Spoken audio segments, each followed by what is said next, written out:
আসসালামু আলাইকুম। সকল শিক্ষার্থীকে স্বাগত জানিয়ে শুরু করছি ম্যাথ ক্লাস। আজকে আমি ম্যাথ ক্লাসে সপ্তম শ্রেণীর গণিতের দ্বিতীয় অধ্যায় অনুশীলনী 2.2 পেজ নম্বর 32। দেখো কোশ্চেন নম্বরটি 12। এখানে একটি ঘড়ি 625 টাকায় বিক্রয় করলে 10% ক্ষতি হয়। কত টাকায় বিক্রয় করলে 10% লাভ হবে?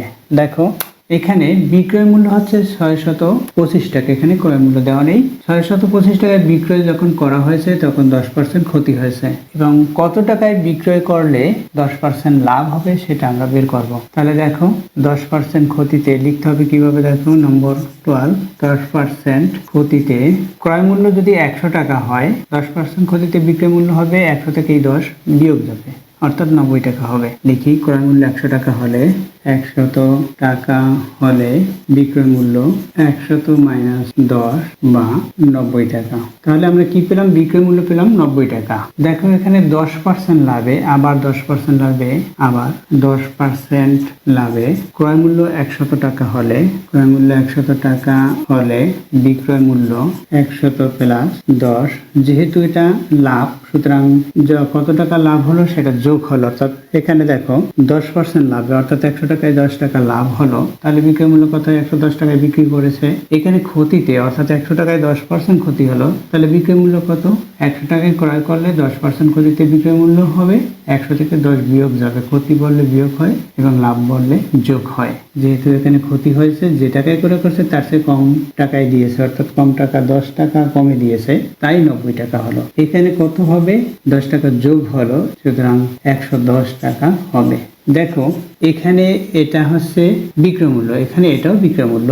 এখন 10% লাভে তখন কি হয়? 110 টাকা হয়। তাহলে কিভাবে লিখবো? আমরা এভাবে করতে পারি যে 90 টাকার পরিবর্তে বিক্রয় করতে হবে 110 টাকায়, 1 টাকায় এত টাকার পরিবর্তে। তাহলে লিখি 90 টাকার পরিবর্তে 90 টাকার পরিবর্তে বিক্রয় করতে হবে 110 টাকায়। অতএব 1 টাকার পরিবর্তে বিক্রয় করতে হবে, কমা চিহ্ন ব্যবহার করি, একই কথা না লিখে। এই যে 110, এটা প্রথমে লিখতে হবে এতকে, এই যে 90 দিয়ে ভাগ দিতে হয় 90, অর্থাৎ এখানে কেন ভাগ হলো?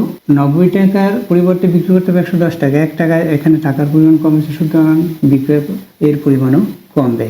অর্থাৎ এরপর হচ্ছে 625 টাকার পরিবর্তে, অতএব 625 টাকার পরিবর্তে বিক্রয় করতে হবে 110 গুণ 625 বাই 90 টাকায়। এখন এটা আমরা কিভাবে সমাধান করব? দেখো এখানে 10 দিয়ে ভাগ দিতে পারি, এখানে 11 হবে, 10 দিয়ে ভাগ দিলে এটাও 10 দিয়ে ভাগ দিতে পারি, 9 হবে। এখন এইটা গুণ এটা, অর্থাৎ লবের সাথে লব গুণ হয়, এটা গুণ এটা, 9 দিয়ে ভাগ। তাহলে আমরা এখানে গুণ করি, গুণ করে দেখি কত হয়। এখানে 625 কে কত দিয়ে গুণ? 11 দিয়ে গুণ। তাহলে কি হবে? 1 দিয়ে গুণ করলে ওটাই হবে, অর্থাৎ 625 হবে। একটা অঙ্ক দিয়ে গুণ করেছি, পরবর্তী অঙ্ক অর্থাৎ দশম অঙ্ক দিয়ে এখন গুণ করবো, তাই ডান দিক থেকে একটি অঙ্ক বাদ। একটি অঙ্ক দিয়ে গুণ করলে একটি অঙ্ক বাদ হয়, পরবর্তী অঙ্ক অর্থাৎ এখান থেকে আবার শুরু হবে লিখতে। তাহলে 1 দিয়ে গুণ করলে একই হবে, 625 হলো। তাহলে কত হয়? আমরা যদি এটা যোগ করি তাহলে 5, 7, 8, 6 এটা হয়। তাহলে এটা লিখি, আমরা গুণ করেছি 625 সাথে 11 গুণ করেছি, তাহলে আমরা পেলাম 6875 বাই, এখানে 9 আছে, এখানে টাকায় কমা চিহ্ন ব্যবহার করি। এখন এই যে 6875কে আমরা ভাগ দেব, দেখো কত দিয়ে ভাগ দেব? এখানে হর যেটা সেটা দিয়ে ভাগ দেবো, হর হচ্ছে 9 দিয়ে ভাগ দেবো, এটাকে 9 লিখি, 9 দিয়ে ভাগ দিয়ে ভাগ করলে উপরে লিখি। এই 9 এখানে হাজার অঙ্কের মধ্যে যাবে না, কারণ হাজার অঙ্ক হচ্ছে 6 ছোট। তাহলে এখানে আমরা 2 অঙ্ক হিসাব করবো, অর্থাৎ শতক এবং দশক। 2 অঙ্ক কত? 68। 9 গুণের নামটা পড়ি, 5 নং 45, 6 নং 54, 7 নং 63, 8 নং হচ্ছে 72, 8 বার যাবে না, সুতরাং 7 বার লিখতে হবে, 7 নং 63। এখন আমরা বিয়োগ করব, তাহলে এখানে বিয়োগ করলে কত হবে? 5 হবে। এখন আরেকটি অঙ্ক নামিয়ে দেই, এর কারণ হচ্ছে এখানে 9, এখানে 5, 5-এর মধ্যে 9 যায় না, তাই 5 ছোট বিধায়। এখন আবার আমরা গুণের নামটা পড়ব, 5 নং 45, 6 নং 54 হলো, বিয়োগ করি, কত হবে? 3, এখানে 3 হলো। এখন আরেকটি অঙ্ক আছে, সেটি নামিয়ে দিই, 35 হলো। এই 35-এর মধ্যে কতবার যাবে? 9-এর গুণের নামটা পড়ি, 4 নং 36, 4 বার যাবে না, তাহলে 3 বার যাবে, 3 নং 27, তাহলে 3 বার গেল 27, অর্থাৎ 35 থেকে এখানে আমরা পেয়েছি 35, সেটা থেকে 27 বিয়োগ করি, কত হয়? এখানে 27 কত? 15 হবে, 8 হবে, অর্থাৎ বিয়োগফল 8 হলো, অর্থাৎ ভাগশেষ 8। তাহলে আমরা এটা কিভাবে লিখব? এখানে সমান দেই, এখানে দেখো প্রথমে ভাগফল লিখতে হবে। ভাগফল কত? 763, এরপর হচ্ছে বাই চিহ্ন, এখানে ভাগশেষ কত? 8 এবং ভাজক হচ্ছে 9 এত টাকায়। তাহলে আমরা উত্তর কত লিখবো? উত্তর 10% লাভ করতে হলে বিক্রয় করতে হবে এত টাকায়। আমি উত্তর সরাসরি লিখে দেই, 763 সমস্ত 8/9 টাকা, এত টাকায় বিক্রয় করতে হবে। আশা করছি বুঝতে পেরেছো। দেখো এরপর দেখো এই অঙ্কটির বিকল্প নিয়ম। তাই এখানে অর লিখি, এই লাইনটি অপরিবর্তিত অবস্থায় লিখতে হবে। লেখা হলো, এখন আমরা কি করব? এখানে এটা হচ্ছে বিক্রয় মূল্য, এটা হচ্ছে ক্রয় মূল্য। আমাদের এখানে ক্রয় মূল্য নেই, ক্রয় মূল্য বের করব। অর্থাৎ এখানে যখন 90 টাকার বিক্রয় মূল্য 90 টাকা হলে ক্রয় মূল্য 100 টাকা, 1 টাকা হলে এত টাকা হলে দেখো কিভাবে করতে হয়। লিখি বিক্রয় মূল্য 90 টাকা হলে ক্রয় মূল্য 100 টাকা। যেহেতু 10% ক্ষতি হয়েছে তাই বিক্রয় মূল্য 90 টাকা। অতএব বিক্রয় মূল্য কমা চিহ্ন ব্যবহার করি, না লিখে 1 টাকা হলে ক্রয় মূল্য 100/90 টাকা। অতএব বিক্রয় মূল্য 625 টাকা হলে ক্রয় মূল্য বেশি হবে, তাই গুণ হবে 625 দিয়ে। এখানে দেখো, এখানে আমরা এখান থেকে ক্রয় মূল্যটা বের করে নেব। এরপর হচ্ছে 10% লাভে, 10% লাভ করতে হলে কত টাকায় বিক্রয় করতে হবে সেটা আমরা বের করব। যেহেতু এখানে ক্রয় মূল্য নেই, এটা বিক্রয় মূল্য দেওয়া আছে, আবার 10% ক্ষতি দেওয়া আছে। আর এখানে কেন আমরা ভাগ করেছি? যখন 1 টাকা হলো তখন ক্রয় মূল্য কম হবে, 90 টাকায় বেশি, 1 টাকায় কম বিদায় ভাগ হলো, 600 টাকায় বেশি বিদায় গুণ হয়েছে এত টাকা। সমান আমরা এখানে ভাগ করতে পারি, এখানে 10 হবে, এখানেও ভাগ দিয়ে 9 হয়।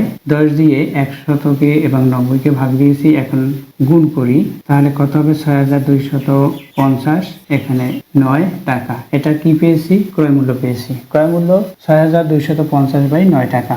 এখন 10% লাভে বের করব।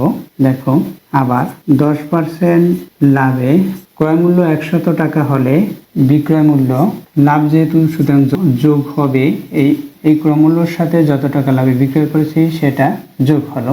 এখানে ক্রয় মূল্য হয়েছে 100 টাকা, বিক্রয় মূল্য 10 টাকা, যোগ করলে কত হবে? বা 110 টাকা। আমরা বের করব কি বিক্রয় মূল্য কত টাকায় বিক্রয় করতে হবে। বিক্রয় মূল্য, এখানে বিক্রয় মূল্য আছে 110 টাকা, এটা হচ্ছে ক্রয় মূল্য, আমরা এটা বের করছি ক্রয় মূল্য।